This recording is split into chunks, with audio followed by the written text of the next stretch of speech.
Pozdrav svima, moje ime je Omer Mihović, živim i delam u Novom Pazaru, a nedavno sam upisao studije molekularne i ćelijske biohemije na Univerzitetu u Oxfordu. Se suočavam sa problemom finansiranja mojih daljih studija.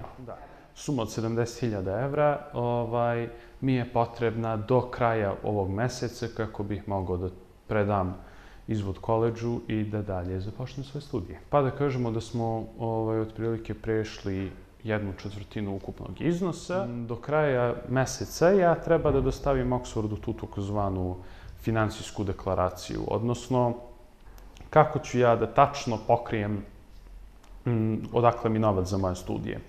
I sada to mogu recimo ugovorima od firmi ili novcem na računu da pokrijem i da dokažem. Pa studiranje na Oxfordu smatram da bih dobio najkvalitetnije moguće obrazovanje zato što je katedra za biohemiju na Oxfordu najbolja u Evropi i želeo bih da dalje nastavim da se bavim naučnim radom, da doprinosim zajednici.